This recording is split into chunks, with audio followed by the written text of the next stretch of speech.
RATZ, Chapter 1.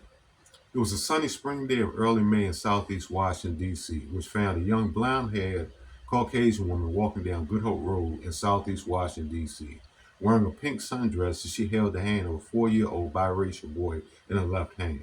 Her son, a child she had given birth to and started off loving very much, but the ridicule she had been forced to suffer through from her family and friends in her suburban life over having a child out of wedlock with a black man had become too much for her, and she had begun to yearn for her old life, a life she had been living before she had given birth to a bastard child. I go to school now, Mommy? The little boy inquired, looking up at his mother with a smile of innocence on his face while his plastic red and blue square lunchbox bumped up against his left leg as his little feet hurried to keep up with the taller adult. Yes, baby, you go to school now, the mendacious woman responded, uncomfortably, with an uneasy smile on her face, casting unsure glances at the unfamiliar buildings and homes in their vicinity, looking for something that she didn't even know she was looking for, as she did her best to avoid looking down at the innocent face of the little boy. What's school like, Mommy? The inquisitive little boy asked while wearing a pair of blue jean shorts, a gray short sleeved t shirt, and a pair of white tennis shoes, beginning to breathe hard over his exertion and beginning at attempting to keep up with the fast pace of his mother as they walked down the unfamiliar street.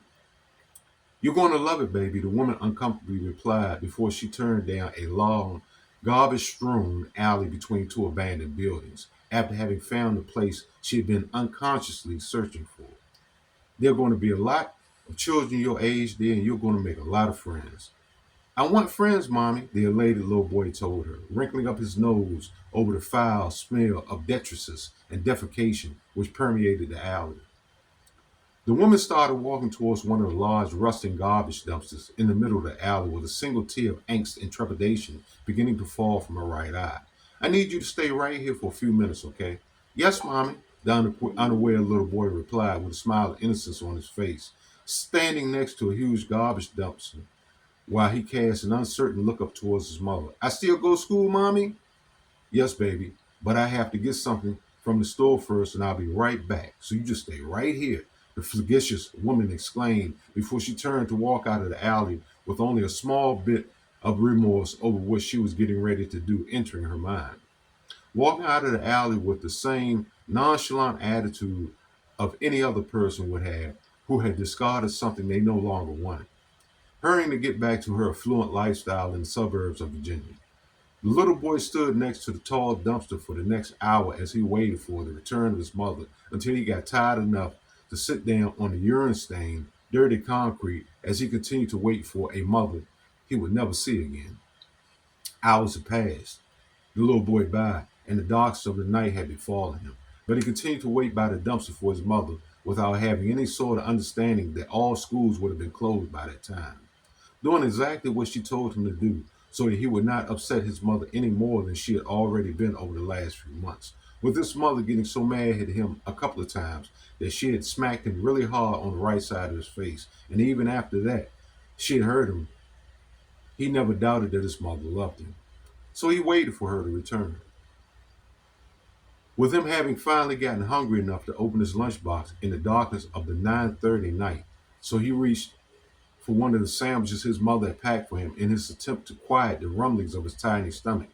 which was when he had begun to see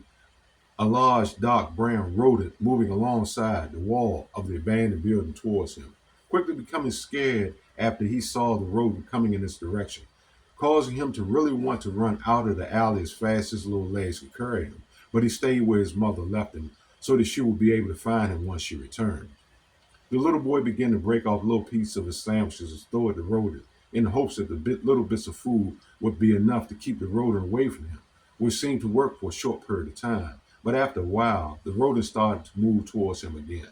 coming all the way over to the little boy and allowed him to continue to feed it after it had climbed onto the little boy's leg. And after a short while, the little boy had even stopped being scared of the rodent, even becoming confident enough at one point to start running his fingers through the coarse, spiky hairs on the animal's back,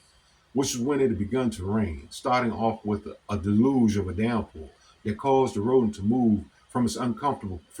position on the little boy's leg and begin to start running alongside the wall of the abandoned building in front of the little boy until it had gotten to one of the broken out windows and started screeching towards the little boy,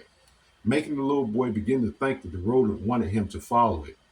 My mommy come get me, the little boy said to the rodent while water was falling off his head as he was still sitting in the puddle of water in saturated clothes with the rain continuing to pour down his body. So I have to stay right here until she comes back. The rodent didn't seem to comprehend what the little boy was saying to it and had begun to become insistent by sitting on his haunches while raising his front claws up as it started to screech louder at him than it had been doing before.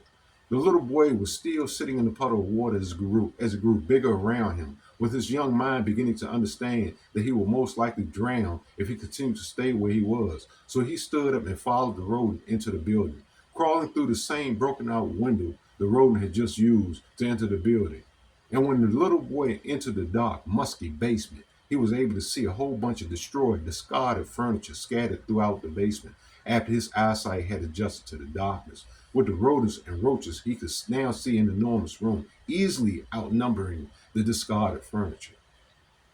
The little boy quickly became alarmed after seeing of the other rodents in the basement. But after noticing the rodent he had seen in the alley screeching back and forth in his own language with other rodents surrounding it, he had begun to see some of the other rodents moving away from the rodent he had been outside with, as if they had finally come to an agreement of it being okay for the little boy to be in the basement with them.